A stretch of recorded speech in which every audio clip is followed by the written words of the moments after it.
But you have it on a blog? Yeah, we've got a blog. It's just wrc.truman.edu, and then a Facebook is like connected to it, and we also have Twitter and Instagram. So lots of stuff out there. What kind of stuff you be putting on Instagram? Just like pictures of events and stuff like that. A lot of pictures of condoms, basically. Not used, like pictures of condoms.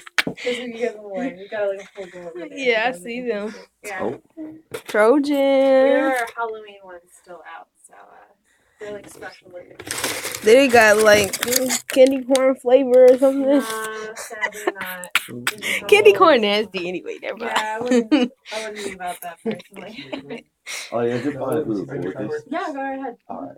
Are you recording? Yeah. Okay. She had her phone open. I figured it's okay. I do a lot of interviews and stuff. So yeah, just tell me what kind of questions you guys have. When was the Women's Resource Center started? Gosh, I think it was like 1990. I think it was 1990 because we're turning 26 in February. So yeah, February 4th, 1990. Mm-hmm. Y'all legal. Yeah. Y'all can drink. And so what exactly do you guys do for the school or as an organization? Yeah, we're an interesting hybrid of a student office, but also like an organization on campus. So we're entirely run by students, but we also like hire students. So like this is like, for instance, it's my scholarship job, but we also have people here that do like work study and stuff like that. So we're like an interesting hybrid there. We don't function quite like any other organization on campus. But basically we serve heavily as like a source of information and education. We've got like a whole library here with like a ton of books, and we've got some movies and stuff like that. And we have programs several times a month. Like you can see our calendar up there, especially November is just like loaded. Various events and programs. So like last week we had a hiking drive for victims of human trafficking. We do a lot with sex ed education. We've been particularly focused lately on campus rape and consent and stuff like that. So basically, we just serve to educate people on very specific women's issues, but also just general issues of like equality, gender, LGBT stuff like that. And so this is for everybody. Mm-hmm. It is. It is called the Women's Resource Center because that's our primary focus. But anybody can come in and use our resources. Anybody's more than welcome to come to any of our programs. You know, we're very inclusive because that's what feminism is, or at least to us. We are a feminist organization, and by our definition, feminism is inclusion and equality for everybody, so men included. So do you know like Truman statistics, like on average how many people like get raped or like? I don't have exact statistics on that because it's really hard to get because a lot of people don't report. Unfortunately, I do know the national statistics. The national statistics say that 1 in every 5 women on a college campus is actually statistically more like dangerous for a woman to be a college student in her entire lifetime because she's statistically more likely to get raped as a college student.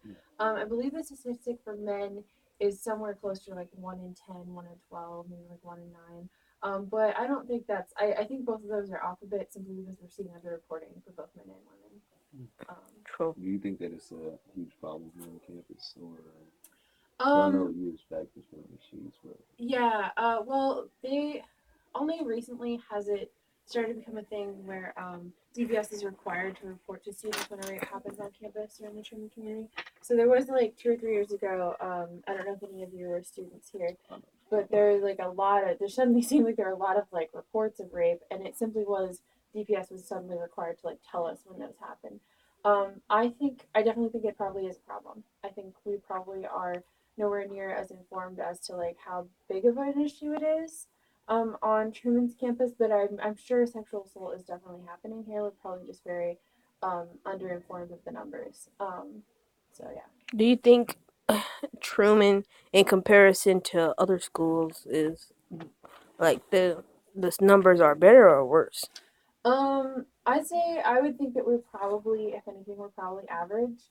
I would say in comparison to a lot of schools, when it comes to our administration and like the policies we have to protect students and for the process of going through, Title IX kind of prosecution, Title IX investigation, I'd say our school is more on the cutting edge.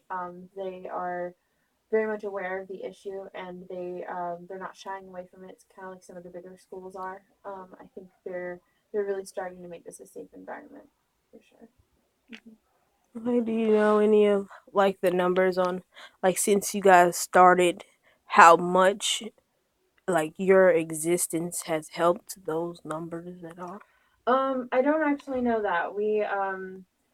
Like we've been here almost 26 years, and our since we have such a high turnover rate, like any other student organization, our institutional memory really only goes back like 5 or 6 years.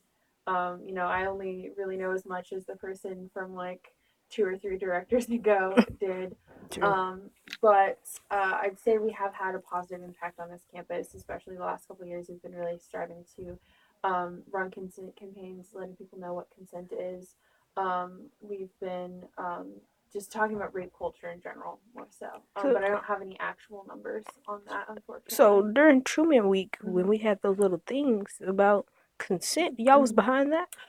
We were not, but we had been talking to the administration before that, talking about how this would be a really great idea to include in Truman Week. So we didn't actually coordinate any of those. It'd be cool if we had, but we had been heavily encouraging it for some time. And I'm sure it wasn't just us, but I'm sure they kind of were realizing it was becoming more and more of an issue here in the United States. So we're definitely very much behind them. They're pretty great. So. Is this something that's offered at every university or college? I don't think it's offered at every university, but I think like the center or like the consent stuff. The Women's Resource The Women's Center. Resource Center. It's not offered at every university, but a lot of universities have them. I know Mizzou has one. I know there are several other places around the state that do. It's some schools group theirs together with their LGBTQ organization, so they'll have like a women's and gender center, or they'll have them kind of together. But we're the only one this far north, as far as I know, in the state of Missouri. I don't know of any other ones in the area. Like I don't know if Northwest has one. They might. I just might be underinformed. But we are actually we're on some mailing lists that are like national, and every so often we get information from other schools where they're looking for like a director. They're trying to hire somebody. So we're interested in that. Like I said, we're entirely student run. We don't have any like professional staff here. Other schools, like I know Mizzou hires professional staff, so it's like actual adults running it, and then students also like work part time. So that's how we're kind of different. Are there any disadvantages to having only student workers? Yeah, there is definitely some disadvantage. Everybody's kind of part time. Everybody's working a couple hours here, a couple hours there. I think to some extent it doesn't allow us to tackle some like bigger projects that maybe somebody who's full time could. For instance, like grants, writing grants, things like that. It also sometimes you worry as student directors and stuff like that maybe administration isn't hearing you out as much because you're just a student, you're just a kid. But I think for the most part we've encountered a lot of respect and admiration from administration members. Yeah. They in general tend to listen to us and really value our opinion. Like we had a meeting with Dr. Pino just this Monday. It was in relation to the stuff that happened at Mizzou.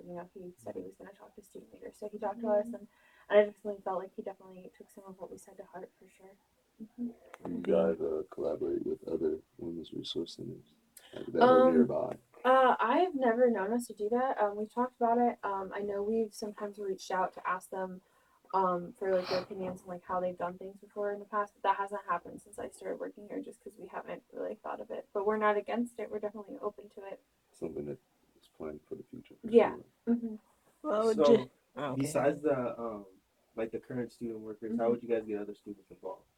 Well, we have volunteers that sometimes come in. We do a lot of collaboration with other organizations. So we've worked with the MAC before. I personally worked with the Student Video Game Association. We're working a lot this last semester with SPHA, which is Students for Public Health Association or something like that. Um, so a lot of like collaboration with other organizations on campus. That's kind of how we get our name out there. And we also hire students almost every semester. So we do like hiring campaigns and things like that. Okay, and then I think that should be enough. Okay. But we just have one more thing to do. Yeah. We have to take a picture Mhm. with somebody so they know that we did it.